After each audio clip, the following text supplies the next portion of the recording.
Découvrez un résumé de l'actualité macroéconomique de la semaine et les principaux éléments à suivre sur les marchés au cours des prochains jours avec Alexandre Baradez, chef analyste chez IG. Une semaine qui a été marquée, une fin de semaine notamment, qui a été marquée par un retour en force des faucons de banque centrale. On rappelle c'est quoi un faucon au sein d'une banque centrale? C'est un membre d'une banque centrale, que ce soit la Fed ou la BCE, qui s'exprime de manière plutôt agressive, avec une vision de la politique monétaire très restrictive et avec la volonté de normaliser finalement la politique monétaire de manière rapide avec des hausses de taux supplémentaires et en diminuant la taille du bilan, que ce soit au niveau de la Fed ou au niveau de la BCE. Et donc on a eu comme ça une série de speakers, d'intervenants ces 2 derniers jours. Hier c'était donc fin de semaine c'était James Bullard donc pour la Fed. Vendredi c'était plusieurs membres de la BCE, que ce soit Knot, que ce soit Nagel notamment, et que ce soit également Christine Lagarde, qui est pourtant pas faucon au sein de la Banque Centrale Européenne, mais finalement elle a eu des propos vendredi matin relativement durs, qui expliquaient qu'il fallait continuer à normaliser la politique, que même que l'inflation donc restait trop élevée, qu'il fallait continuer à relever les taux, et que même une récession n'était pas la garantie que l'inflation pourrait baisser. Donc c'est quand même des propos vraiment très agressifs par rapport à une situation qui effectivement, l'inflation dépasse 10% désormais en zone euro, et on voit bien que les banquiers centraux n'ont pas forcément trop apprécié ce qu'on appelle la détente des conditions financières. On rappelle c'est quoi les conditions financières? Eh bien ce sont toutes les conditions de marché, en fait, le niveau des taux, la volatilité des différents marchés, actions, monétaires, obligataires, matières premières aussi un petit peu. Et en fait, quand ces conditions financières deviennent trop souple finalement, elle ne l'était pas récemment, suite aux différentes hausses de taux de la Fed et de la BCE. On a vu un vrai durcissement des conditions financières au cours des derniers mois, mais après les chiffres d'inflation pour les États-Unis qui ont été communiqués la semaine dernière, eh bien on avait eu une détente assez massive sur les marchés, un beau rebond des marchés actions, la volatilité qui avait diminué et les taux également, les taux qui s'étaient détendus, et ça s'est traduit par finalement une détente assez forte également des conditions financières. Or, les conditions financières doivent rester durcies, voire même entrer en territoire restrictif pour pouvoir lutter contre l'inflation. Et c'est ça finalement qu'on rappelait de manière un peu indirecte probablement, mais tous ces speakers de banque centrale via des phrases qui sont des phrases qui montrent que la normalisation et l'accélération de la normalisation est nécessaire, et qu'en gros, que même si les taux cessent de monter à un moment donné, ils vont rester élevés pendant quelques temps. Et puis côté BCE, c'est Knot qui a expliqué que voilà, au niveau du bilan de la BCE, il y a bien un moment donné, il faudrait commencer à faire baisser cette taille de bilan. On rappelle qu'aux États-Unis, le bilan a déjà commencé à baisser un petit peu. La Fed a fait un petit peu dégrossir son bilan depuis quelques mois, mais pour la BCE, ce n'est pas encore le cas. Et donc certaines voix au sein de la BCE, certes des faucons, mais expliquent que le temps n'est pas si loin que ça, n'est pas si lointain que ça, pour commencer à diminuer la taille du bilan. Donc tout ceci, on le sent bien, ça vise à envoyer des messages au marché, de ne pas non plus devenir trop accommodant, trop conciliant, trop complaisant par rapport à la réalité de la politique monétaire.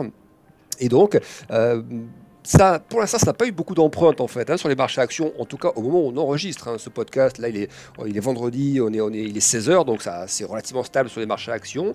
Mais il y a quand même des signaux par contre d'autres marchés qui sont assez questionnants. On voit par exemple que le pétrole, les cours du pétrole sont en chute libre au moment où on se parle.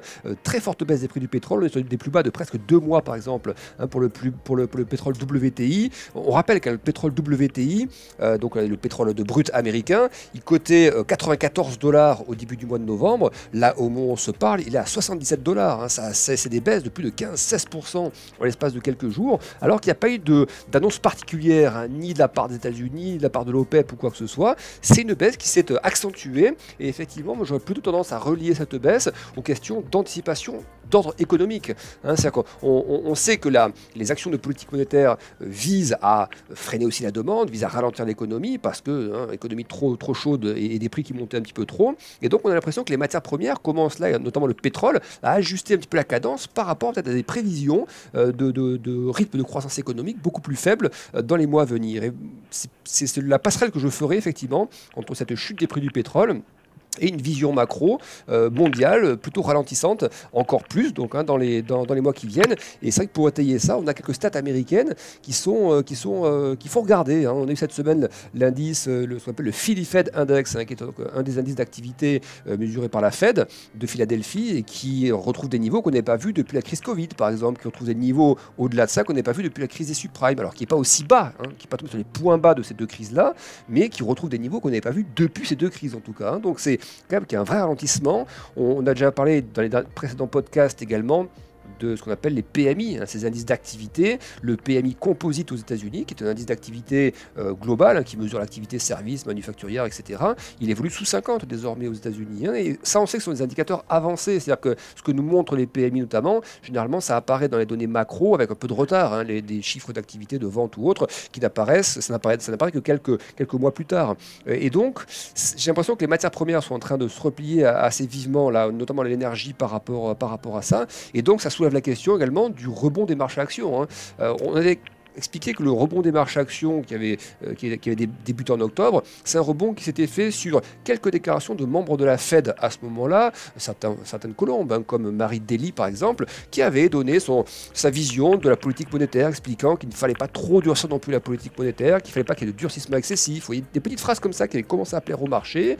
Il y a eu quelques statistiques américaines un peu moins bonnes sur la question des prix, par exemple, des composantes de prix qui étaient un peu plus faibles et qui avaient un peu lifté ce rallye du mois d'octobre, qui est bien carrément même lifté les marchés au mois d'octobre. Et puis le couronnement de tout ça, c'était effectivement ces chiffres d'inflation aux États-Unis la semaine dernière qui ont vraiment semblé confirmer la formation du sommet sur les prix et en tout cas sur l'inflation.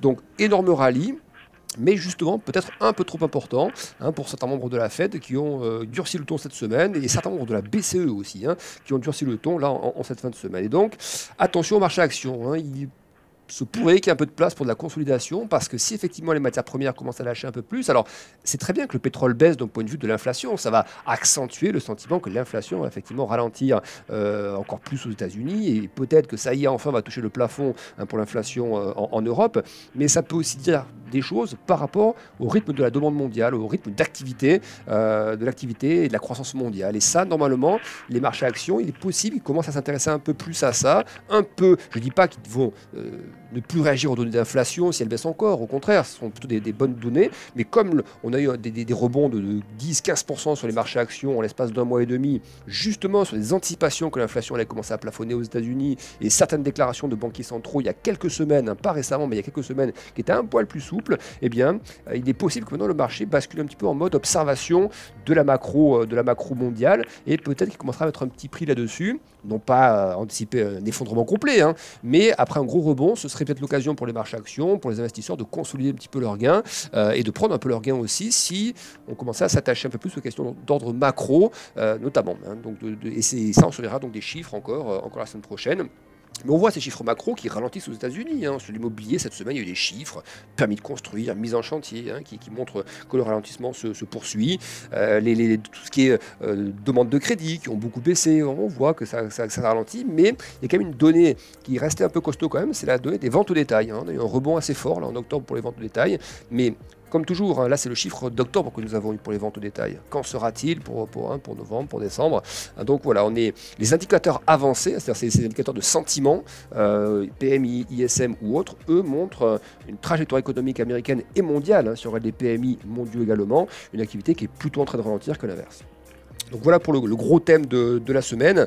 On a une volatilité également qui est revenue sur des niveaux, je ne vais pas dire bas, c'est pas le terme, mais des niveaux pas très élevés. Vous savez que la volatilité, on regarde surtout le VIX aux États-Unis, donc qui est l'indice de volatilité du S&P 500, le plus gros indice, et on voit que la volatilité est effectivement retombée dans des zones 23, 24.